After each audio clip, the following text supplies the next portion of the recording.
Gary, thank you for coming all the way to Slough to see us today. Okay.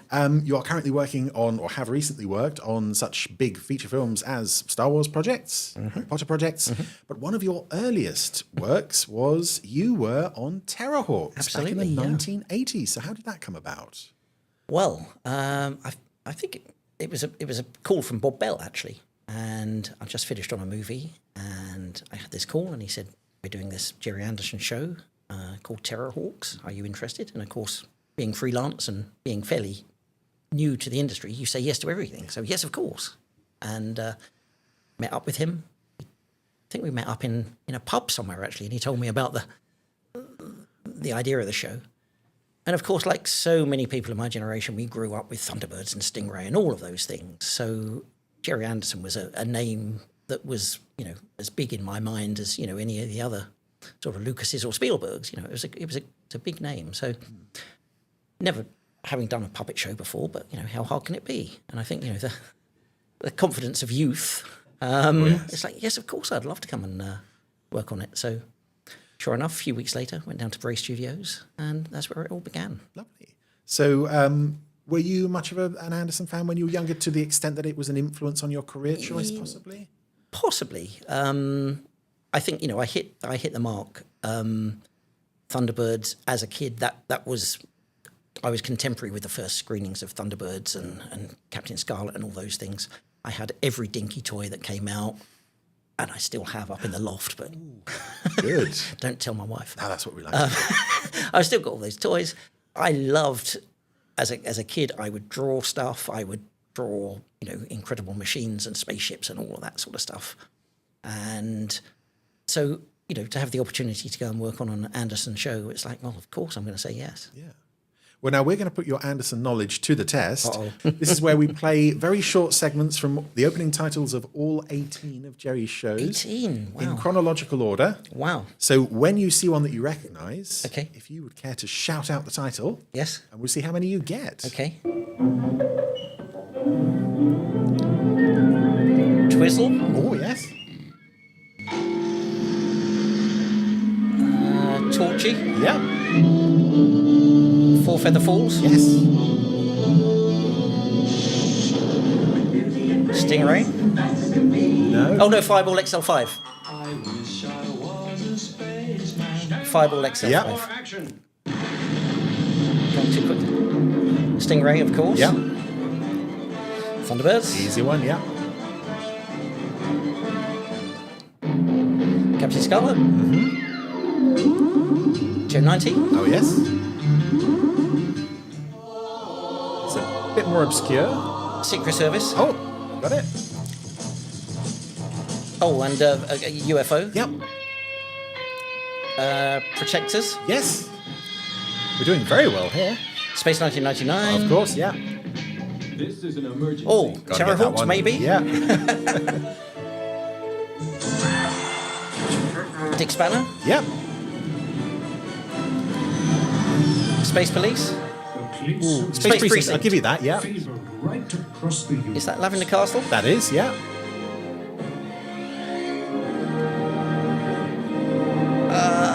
No. That was New Captain Scarlet from Oh, of 2005. course it was. Of course it yes. was. So, Gary Tomkins, I reckon at the end of that you score an incredible 16 out Hooray. of 18. Wow. We had a bit of a wobble with Supercar. Supercar, as of course. people Of course. often do, but no, 16. If there had been a few seconds longer, I would have got them. Oh yeah, absolutely, yeah. It all goes by so fast, yes. But no, 16, that puts you in the top rank. Excellent. Of our super identification contestants. We will add you to the little rogues gallery on the front here next time. So you're filming Terrahawks at Bray. What was the atmosphere like there in those days, the early 80s? It was terrific. The location of the studio, for a start, was wonderful. It was on the banks of the Thames. It was a lovely bar, which I think, the legendary Bray bar. The legendary Bray bar, where lots of creative decisions were made. One or two mistakes, yes. And the doors of the bar would open up, and you'd go down on the grass and the lawns, and have a drink overlooking the Thames. It's almost a sort of family atmosphere there.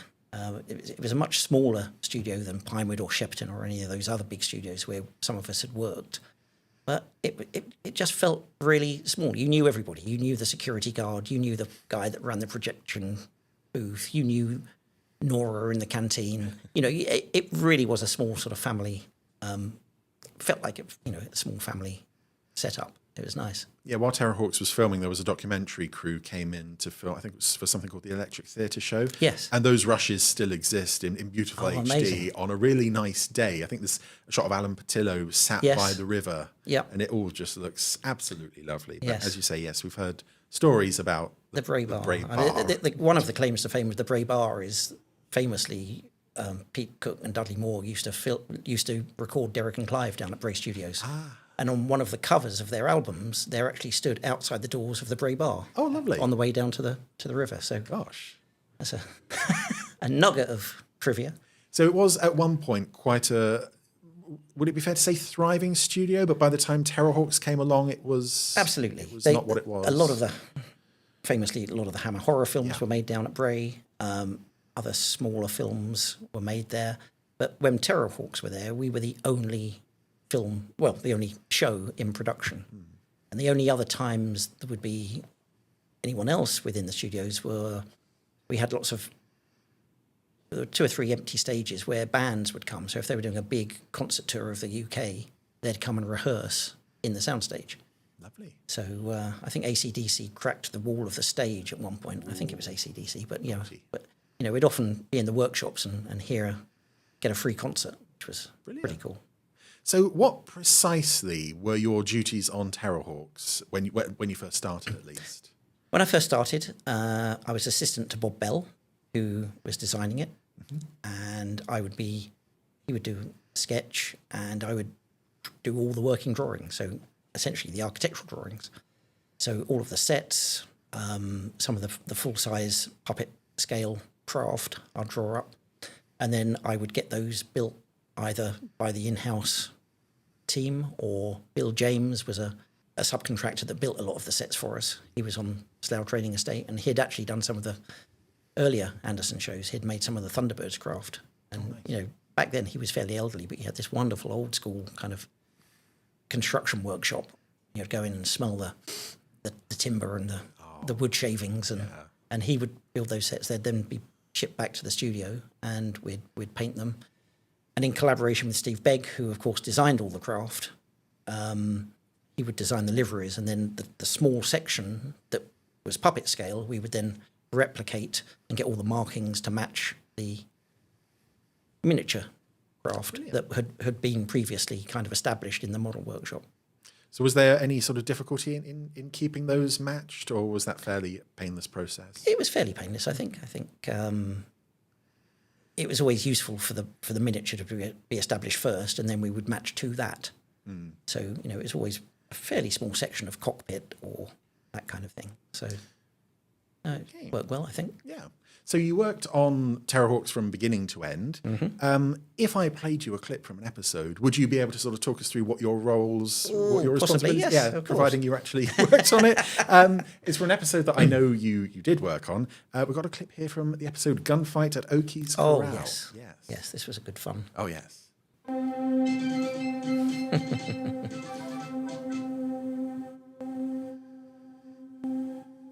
No sign of them, sir. I'm moving in. 10-10-0. Stop, roll on. I was close. 0, come in. I found him, sir. One of the swine just destroyed my helmet. How many are there? I'll check, sir.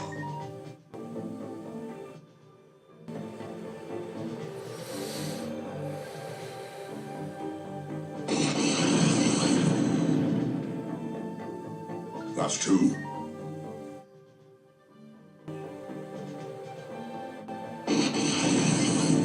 That's 4. Sergeant Major, are you all right? Yes, Mom. I'm drawing their fire in order to ascertain the number of the enemy. Here we go again.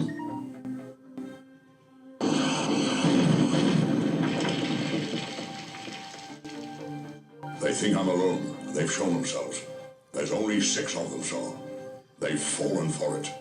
Let's give it to them, sir, in capital letters.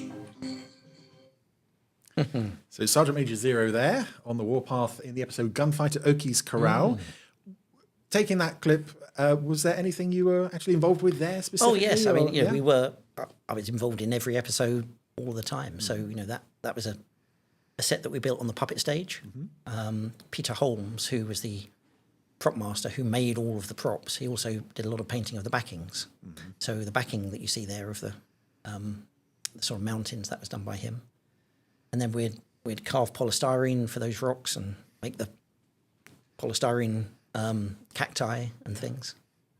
And again, Peter would do, like, I think the hat Peter made, although it was a costume, because it had the little Terrahawks logo on. I remember actually that reminded me, we made a lot of kind of rub-down transfers of that Terrahawks logo. And it's, where can we use them? Oh, let's put one on the hat. So we spent all this money on this artwork. Let's use it wherever we can. Oh yeah, may as well if you've got it.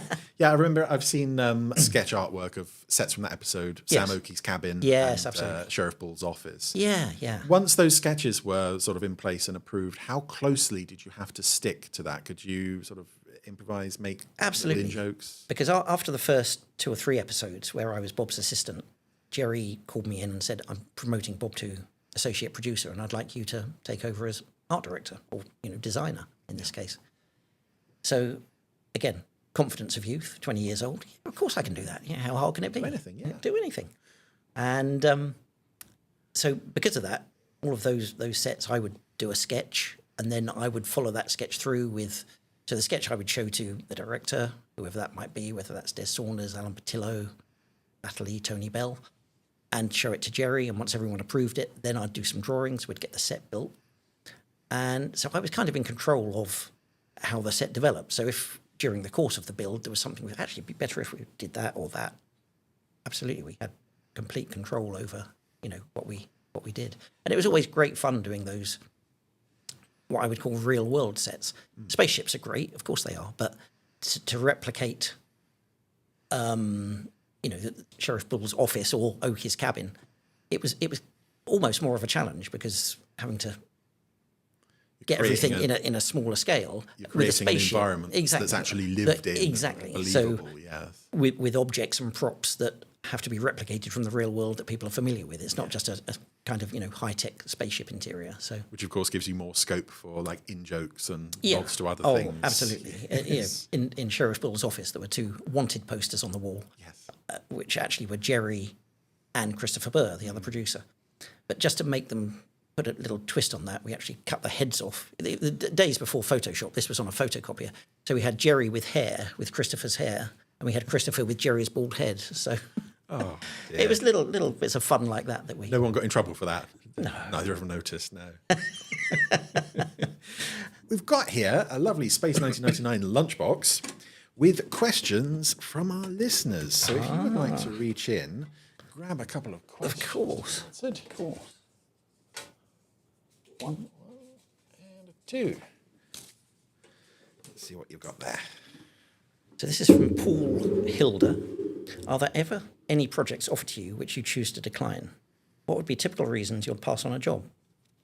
I think the short answer is no. As I touched on earlier in the interview, we're all freelance, and although it's a job that we all love, actually we do it to earn money. Yeah. So it perhaps in the rare occasion that you're offered 2 jobs on the same day, I don't think that's ever happened in 40 years for me. But maybe you would choose one because of the designer, the director, maybe even the location of the studio. Do I want 2 hours on the M25 or do I want 20 minutes down the road? Oh, yeah. Things like that would come in. But I don't think I've ever actually turned a job down for any reason like that, really. It's maybe I'm too easy. I say yes to everything. There's nothing wrong with that. And this question from Chris Owen. What would you most like to be remembered for? And what would you hope people forget? Oh, big what question. a great question. Yeah. That is a good question. What would I most like to be remembered for? The lovely thing about doing my job, or any of us that work in freelance film industry, is we have such a breadth of different things. So, something like this, it's wonderful that 40 years later I'm still here talking to you about Terrahawks. Yeah. You know, that's amazing. And, you know, this podcast will be in the ether forever, perhaps. Who knows? But also, I'm also proud of the fact that, you know, I've worked on Star Wars films, I worked on all of the Harry Potter films, and continue to do work for the Harry Potter franchise in the form of theme parks and tours around the world. So whether there's one thing, I don't know, but I would hope that big IPs like Star Wars, Harry Potter, and Anderson, you know, I'm really proud to have been a small part, but a part of all of those. Yeah, it's a wonderful thing, and that's, as you say, that's going to last forever. So was there anything with Terrahawks that you really wanted to be involved with, but either it didn't happen or it didn't quite happen in the way you were hoping? Was there a sort of freedom to say, I want to do this, and they'll go, yeah, that's fine? I mean, I think the thing that I learned from a very early stage on that production was we didn't have a lot of money. You know, unlike Star Wars, Captain Scarlet, particularly something like Space 1999, they had big, generous budgets. We were kind of starting again. You know, everything had been reset, really, and Gerry was starting on his, not from scratch, because he still had the name, but, you know, certainly starting On the way a back production up. company on the way back up. So we were always very mindful of not having a great deal of money to spend on the sets. So whenever we were designing them, we had to, you know, make sure it was either cheap to make or we could find something that we could use.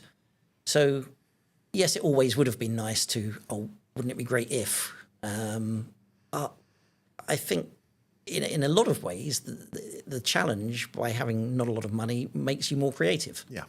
And we often used to go to the Slough Trading Estate, there's that name again, and raid skips and, you know, things that factories were throwing out, and vac forming. We found a particularly good vac forming company and plastic mouldings company, which we would go, and with permission, have to add, and take a van. We had a little yellow tatty old van that we had as a Getting a bit Only Fools and Horses. a little bit like that. It was very much like that. And we'd go up to the Slough Trading Estate, fill the back with all this plastic moulded stuff.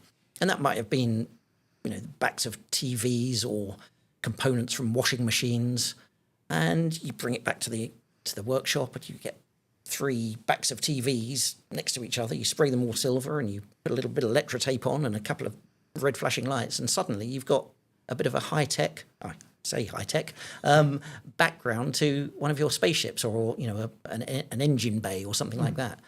So in a lot of ways, even though we didn't have a lot of money, it was fun to try and be creative and create something great with very little. And what you've got to remember is this is in a sort of post-Star Wars, post-Alien, post all of those, you know, really sort of seminal high-tech sci-fi movies that came out beyond the world of the early Anderson stuff. And we were trying to emulate that. We were trying to do Star Wars on a budget of, you know, 35p an episode or whatever it was. It really was very, very little. But, you know, I think if you look towards the end, the latter episodes, we kind of got there. We lots of backlit panels and electrotape, which for the younger listeners was there was a company called Letraset that used to do rub down lettering pre computer days. And one of the things they did was this very fine tape, coloured tape, and you could get it in red and black and what have you.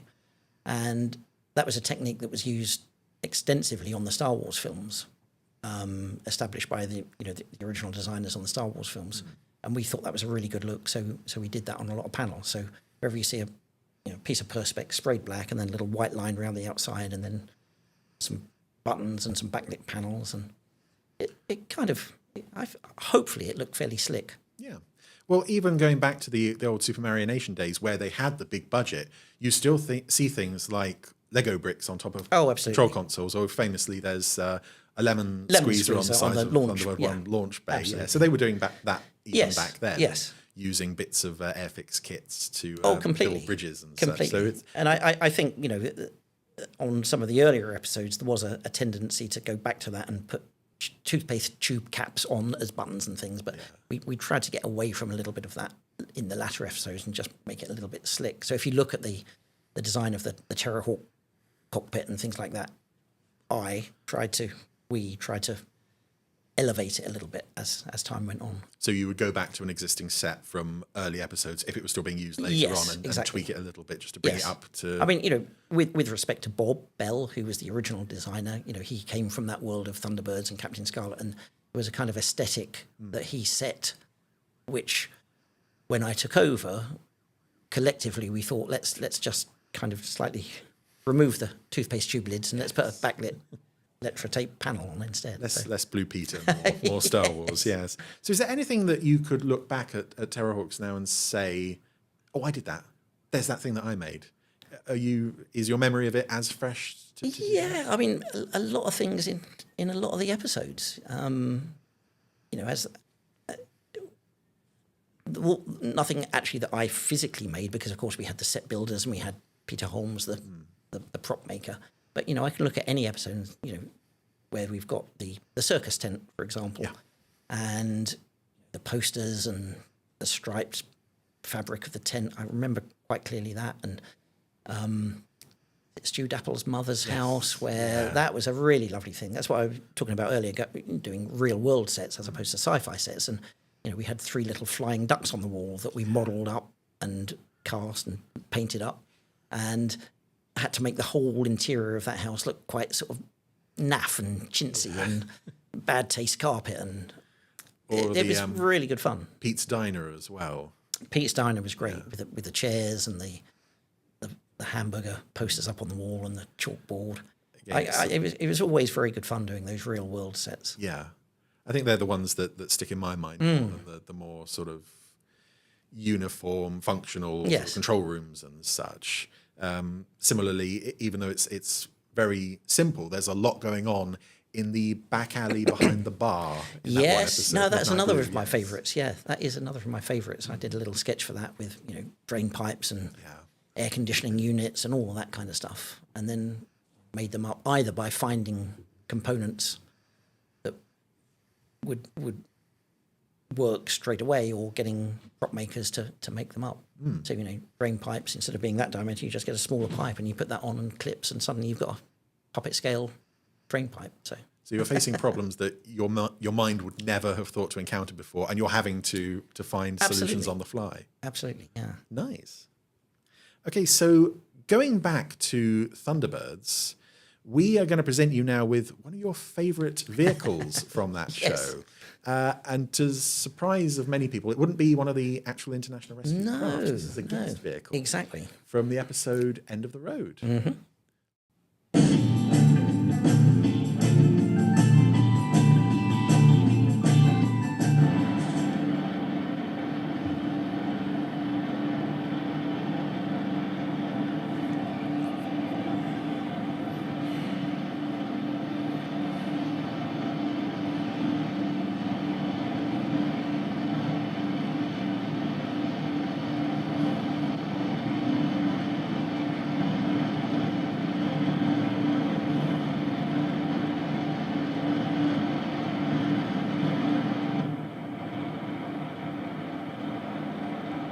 Visual check.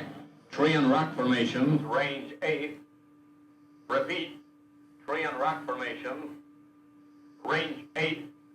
Roger. Fire 2 and 3.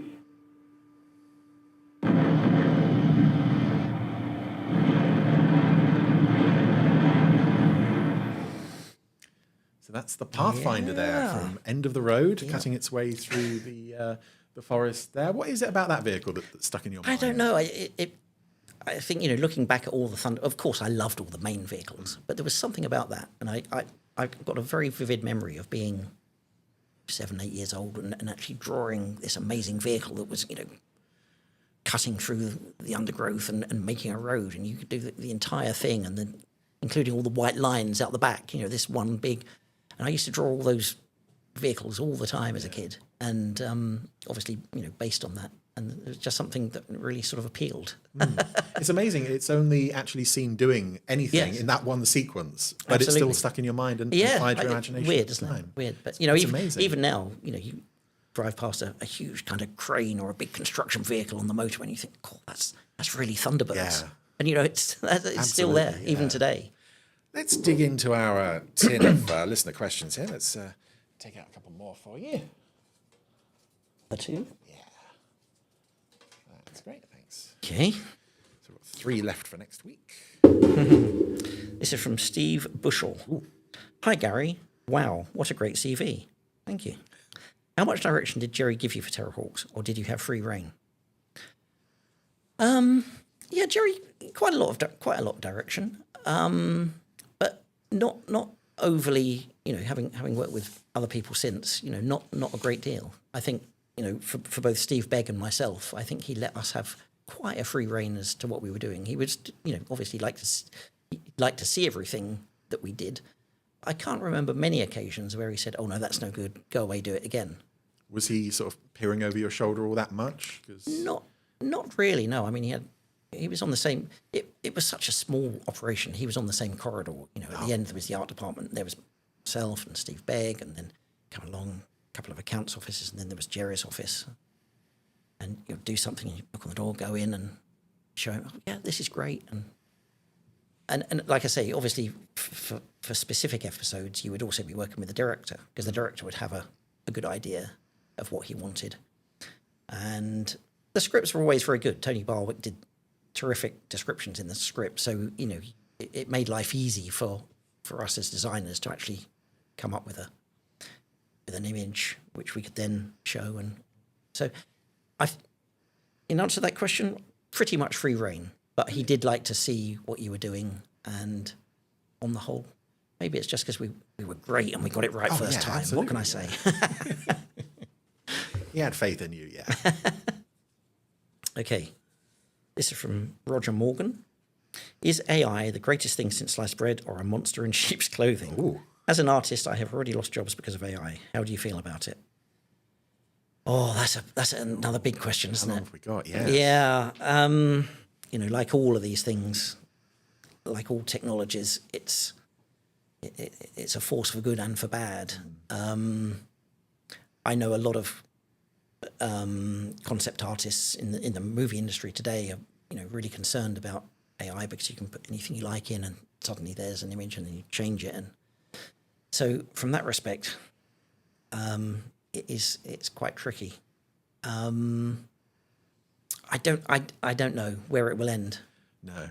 I've heard so many things about the ultimate sort of culmination of AI, whereby it won't be so many years' time before you can actually type in, "I want to watch a movie that's 2 hours long. I want it to have directed by Alfred Hitchcock. I want the music by John Williams. I want it to star Paul Newman and Alan Rickman, and I want it to be a Western." And then it'll come up with a movie, and there's your movie. And it's like, wow, that's, can already do that's that with frightening. With pictures and with Yeah. music now as well. Absolutely So terrifying. Yeah, terrifying. But where's the creative input on that? Where's the artistic? I can only hope that there will always be a human creative input oh yeah. for good quality TV, film. Maybe that's a vain hope. But Otherwise we're all in serious I trouble. remember probably 30 years ago, everyone said, "Oh, you'll never build another film set again because we've got this amazing thing called green screen, and you can just put the actors in front of a green screen."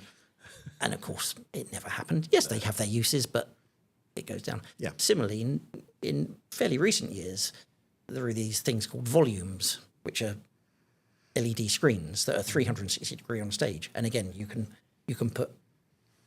build sets digitally. You can put them on into the volume, and you can have actors with just a few kind of foreground props, and that's great, but not all the time. Yeah, that's what's been used for The Mandalorian, isn't it? Yeah. Exactly. And, very successfully, but I don't think any of these new things ultimately completely take over. I think what I always say is embrace the best of the new technology, but don't discard the best of the old technology. Absolutely. Yeah. And try and it's the same with miniatures. CG came in, and it's like, everything's got to be CG. But for example, on the Harry Potter films, we used a big miniature model castle, and then enhanced it with CG. So use the best of old school techniques, enhance them with the best of the new school techniques. And I think it's the same with AI. Let's hope people use it wisely, and it doesn't rule them; they rule it. Yeah, absolutely. Obviously, we've talked about Thunderbirds.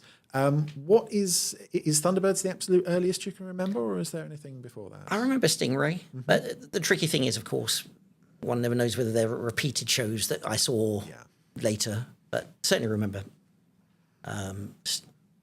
Stingray, Thunderbirds. I don't remember many of the black and white ones. No. I think that's probably my cut-off. I think I'm not quite old enough to remember You did very well on the black and white ones with Super Identification last week, yes.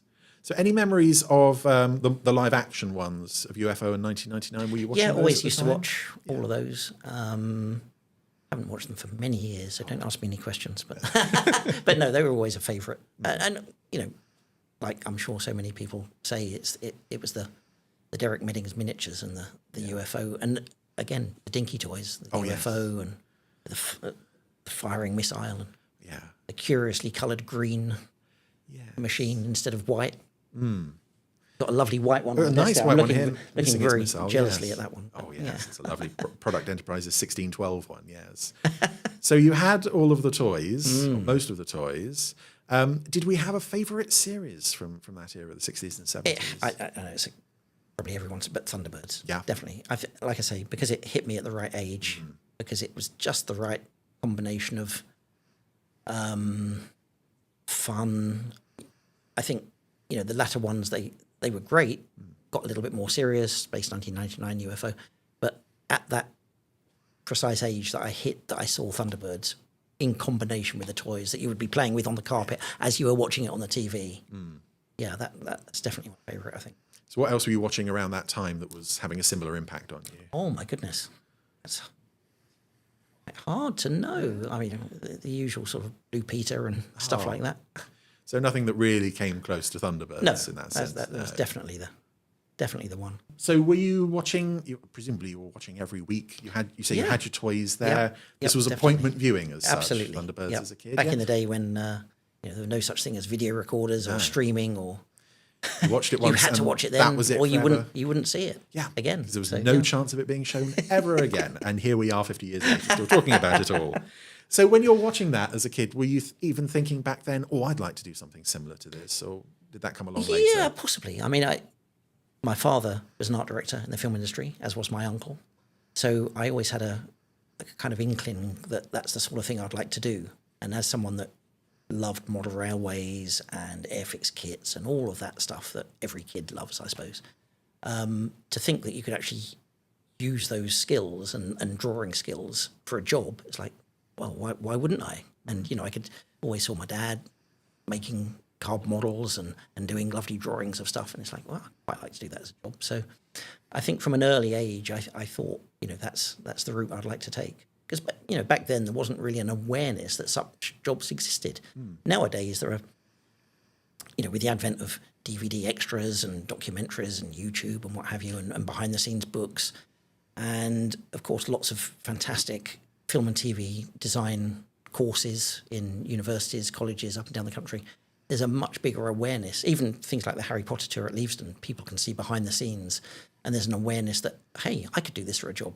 But back then, back in late 70s, early 80s, it wasn't really something that people thought about doing, unless perhaps you had a member of the family in it. So how did you make that leap from watching the stuff on TV to actually doing it for real? Because your first professional job was not working on Terrahawks. You worked on another 1980s cult classic, which is Krull. Krull. Yes. We all love Krull, don't we? Yes. That was a great film. So I went to college back in those days. There were no film and TV design courses. So I did an interior design and architectural design course. Went in on Krull, started making cups of tea, doing prints, all the stuff that you always do in the first few months, I was going to say years in the film industry. And I was lucky enough to do some drawings. There was a big white castle in that, and I did some details of that, some doors and some windows for the castle. Made a lovely white card model of the Krull castle. And it's like, this is great. So were you thinking at that point, this is a novelty, a one-off, or, I'd like to stay in this world? And I think I thought that was the route that I was definitely going to pursue for the rest of my life. So how did you get from there to Terrahawks? Was it After Krull, I did another very different film, low budget film with a director called Michael Winner, called The Wicked Lady, which starred Faye Dunaway and Alan Bates and John Gielgud and lots of kind of 70s actors. Yeah. I think it could best be described as a sort of 17th century romp. I think it covers a multitude of sins. When don't anyone rush out and view it. No, I don't recommend it. Probably not. But you know what? It was again, it was a lovely thing. Very different. Krull was a big studio-based film, lots of big set builds. Wicked Lady, all locations in country houses and various little villages, and very small crew. And I was part of that crew and had to stand around and be the sort of whipping boy on the set for the art department, and that was a good experience. And then, like I say, I had a phone call from Bob Bell saying, "I want to do this thing called Terrahawks." So it's all good experience, isn't it? It's all good experience, and that's the thing about the film industry. Every job is different. Whether you're working on a big sci-fi epic or whether you're working on a period drama, it's no 2 days are the same, no 2 jobs are the same, and that's the joy of it, really, for me. Yeah. Let's dig into our tin of listener questions here. We have 3 left. I don't know if you want to take all 3 now or do 2 and save one till the end. Let's take all 3. Yeah, go for it. Saves. Thank you. So, this is from Becca Moore. Are there any projects that you really wanted to work on but didn't come your way? Ooh. That's a good question. Another good question. They're all good questions. Yeah. That's what our podsters are. I've been so lucky that I've worked on the Harry Potter franchise. I've worked on Star Wars.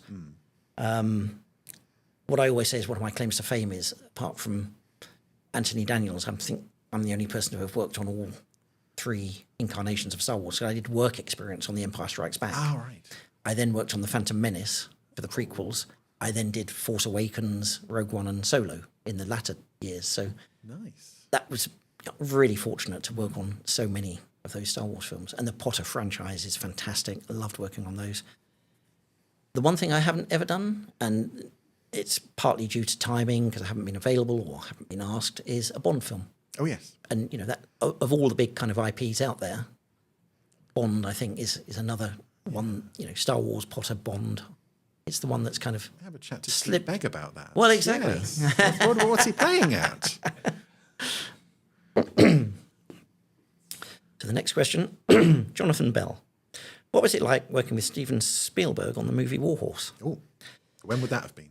That was in about 2010, 2011. And that was terrific because I just finished working on the Harry Potter films, which lots of lovely Gothic architecture on the castles and that sort of thing. And then suddenly I'm working on this film called Warhorse, set in the First World War. So having been an expert on Gothic architecture, suddenly you have to be an expert on World War I tanks and how World War I trenches were constructed and all that kind of stuff. So did lots of research, went down to the tank museum in Bovington and measured up the tank there. We built a full-size tank. We had lots of lovely locations down in Dartmoor. And Spielberg was wonderful. He was, initially you're kind of in awe of him. It's like, oh my God, it's Steven Spielberg. It's like, but then after a few days, actually, he's just one of the filmmakers. You're all there in a muddy field, and believe me, there was a lot of mud on that movie. Oh, yeah. There was a lot of mud on that movie, and he was terrific. He absolutely knew, what a professional, knew exactly what he wanted, where the shot was. He made life kind of easy for us, really. But yeah, I think, he hasn't got the reputation for being one of the greatest directors for no reason. He really... The only awkward moment I had with him was I think the designer was away at another location and someone said, "Oh, Gerry, can you introduce Stephen to the next set?" So turned up at the set about 7 o'clock one morning, and it was this big country house. And the idea was there was a cavalry charge. There were about 50 or 60 horses that were coming from this direction. Country house there. There was a line of trees there. There was a river there with, lovely foliage. And when we turned up on set, it was the thickest pea soup fog you've ever seen in your life. No. And I had to, I was there early. I saw Stephen's car turn up. It was him, and I think it was Kathy Kennedy, the producer, and they came down. I'm standing, and couldn't barely see further than you across the table here. He said, "So where's the set?" And I said, "Well, it's here, sir. Somewhere. There's a big country house down there, and there's a tree line there, and we thought maybe the horses could come from the country house." And okay, and then we had to stand there for perhaps the best part of an hour, just kind of awkwardly waiting for the fog to clear. praying, And luckily, when the fog cleared, I'd got it right, and the house was in that direction, and the tree line was in that direction. So, phew. Is that the only Spielberg thing you've worked on? Yes, yes. Again, that's something else you'd like to do more of? Yeah, I mean, if he wants to make any more films in the UK, he's a great. Again, been very lucky with the directors I've worked with. George Lucas, Steven Spielberg, Luc Besson. I did The Fifth Element. I even did a little bit with Stanley Kubrick on Eyes Wide Shut. Oh. So, as a sort of who's who of British directors, I think I've been very lucky to have sort of crossed paths, however briefly, with some of the really big names. Yeah, very, very big names, yes. Fantastic. Is that one last question you have? I think it is. Is it this one? Oh, here we go. This is from Scott Davey. What are the differences from working on a period film like Hope and Glory or working on a sci-fi blockbuster like Rogue One? Oh, where do I start? Big question, yes. Where do I start? I mean, obviously, a period film, you have to be period correct. So that involves a lot of research, looking through old books, old photographs, something like Hope and Glory, where obviously it's all set in wartime. This is a John Borman film, semi-autobiographical about his time as a kid growing up during the Second World War. So had to do a lot of research on that. We reproduced a whole street of typical 1930s semi-detached houses. So we would go around various streets and photographing windows and doors, and just to make sure when we built the set, it was absolutely period correct.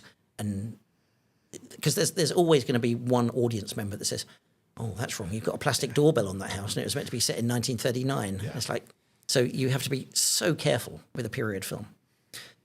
Obviously, a sci-fi film like Rogue One or any of the Star Wars films, you've got a lot more leeway, and you can virtually anything goes.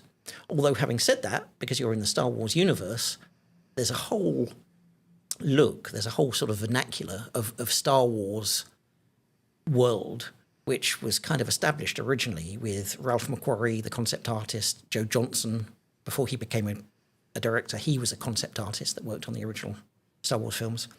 And they kind of set a tone on Star Wars, Empire Strikes Back, and Jedi, which we then kind of inherited when we did the sequels, like Force Awakens, Rogue One, Solo. And we kind of, even though we had a free rein compared to doing a period film, we tried to make it in the vein of that look that was established all those years ago. Yeah. In fact, on Solo, which was the sort of backstory of Han Solo before we met him in A New Hope, one of the sort of premises was it was almost like working on a period movie, because the premise was A New Hope was made in the 1970s and this was a prequel. So let's imagine there's a certain vernacular, a certain design that is based in the 1960s. And that manifested itself on Han's Speeder, which I was very much involved with. My title on that job on Solo was Senior Art Director, Vehicles and Spaceships. Oh. Which I've still got the door label in my office now, because it's the coolest job title I think I've ever had. So that was quite memorable.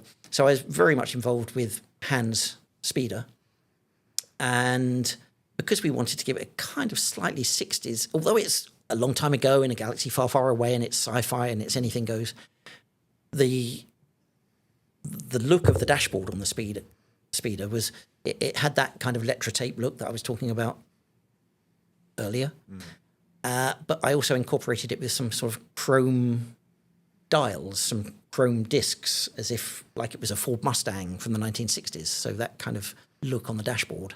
had a little bit of that look to it, as well as the Star Wars look. Yeah. So even though it's a sci-fi blockbuster, it was still almost a period film. That's something I really like about the modern Star Wars films. And I haven't seen all of them, but I do like that consistency of the vision from the original Absolutely. 1970s one. It is the same world. And Very I much love so. that they've kept that attention to detail. We've referenced a lot of the early Macquarie stuff and all of that concept art from the original movies. We got all that out of the archive and where we could repurpose it or just be influenced by it, really, because it was so good. Why wouldn't you? Yeah, and it does look spot on. It's quite incredible. Well, speaking of Star Wars, we have a short clip to play now. This is the teaser trailer for Rogue One. Oh, wow. We've a mission for you. Ready?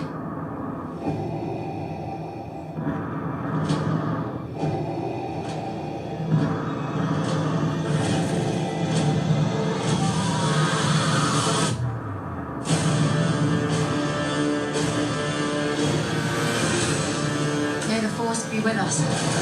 Rated PG-13. Get your tickets now.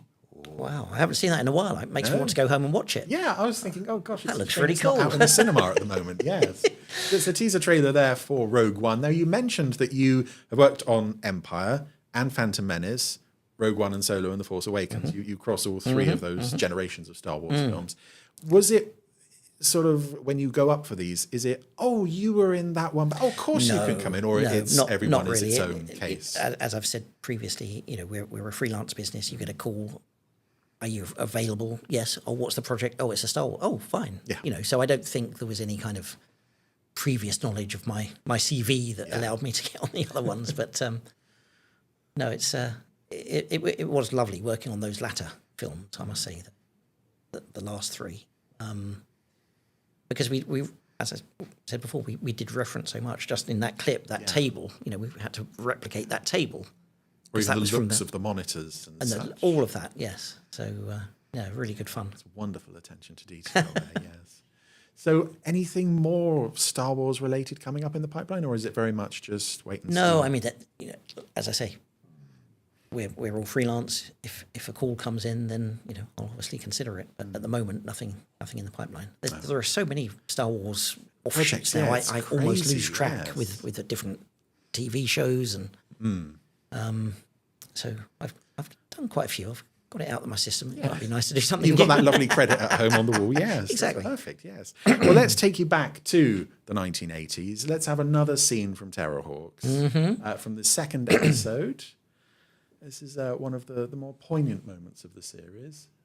Zero, we are rejoining Battlehawk. I want you back on board. Yes, sir. If you could just give me a few minutes.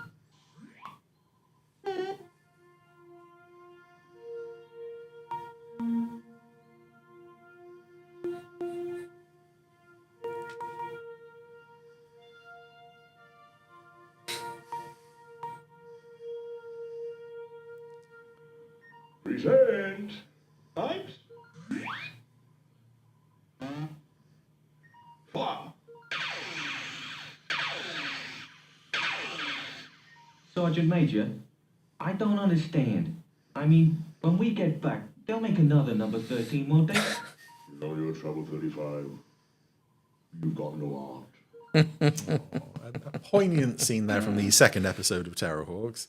Is that a scene you remember being involved with at all? Yeah, vaguely. Yeah. Yeah. I mean, the Zeroids were there constantly. That was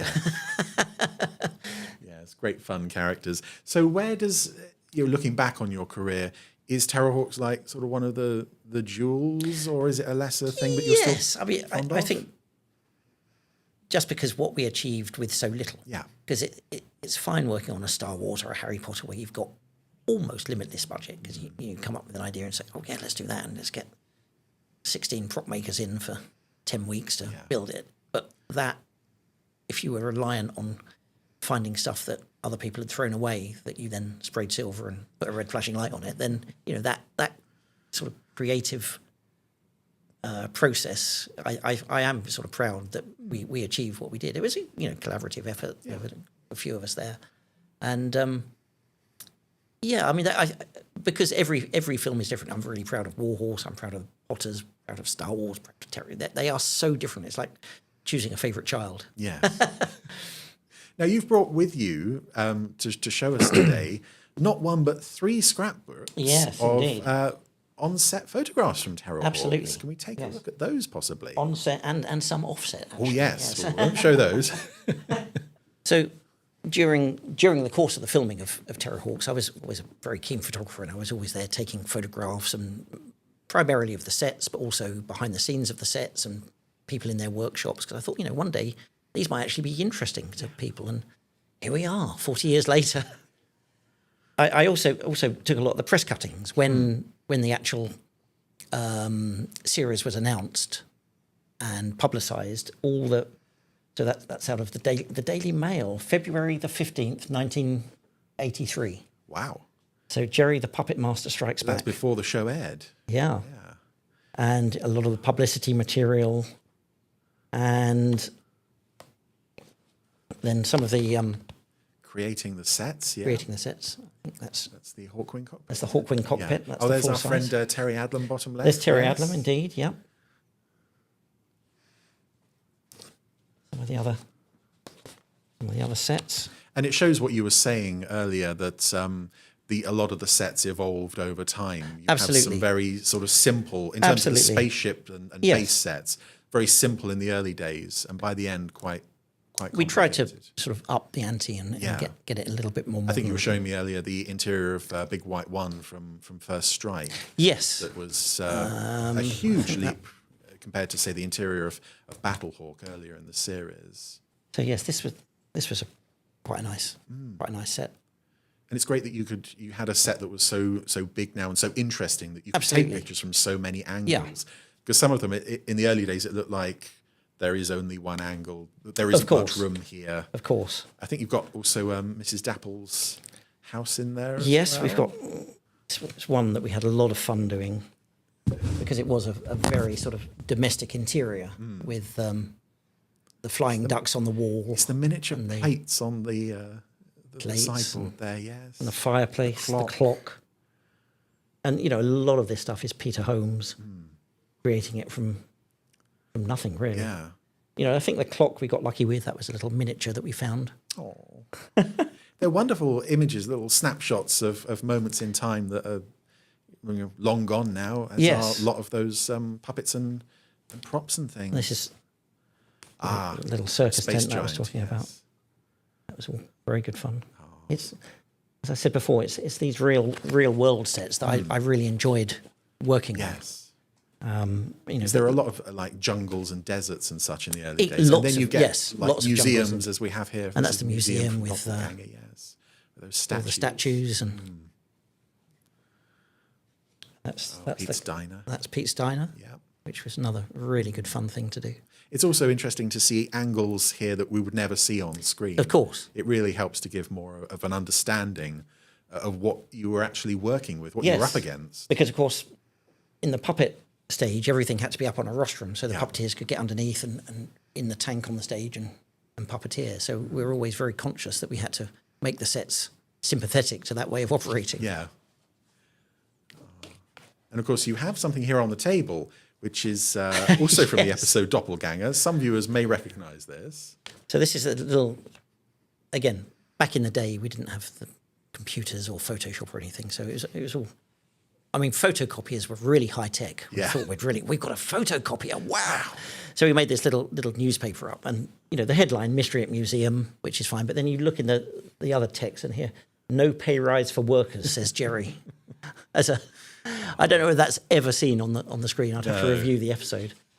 That might then- just be too small to see on screen. But And this, actually on the this front is visible. on the front of the newspaper, the Daily Chronicle, it says Anderson to receive knighthood. It's about time, says 91-year-old film veteran.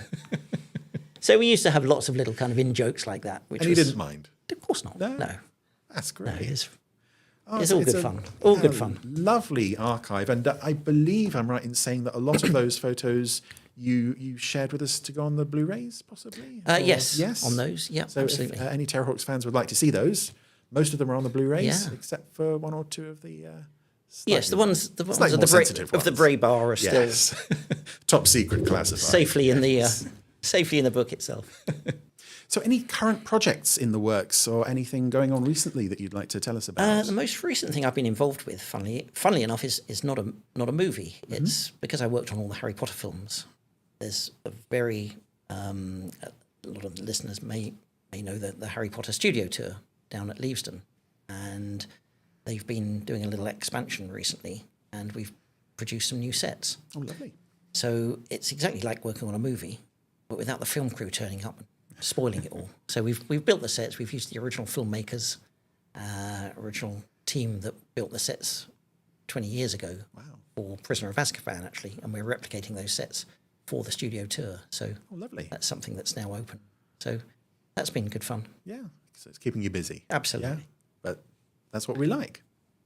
Fantastic. So, Gary, thank you ever so much for coming in to see us. It's been wonderful to have you on the Gerry Anderson podcast, sharing your memories of Terrahawks and Star Wars and others. Hope you've enjoyed it. Absolute pleasure. Thank you. Thank you very much for coming to see us. Thank you.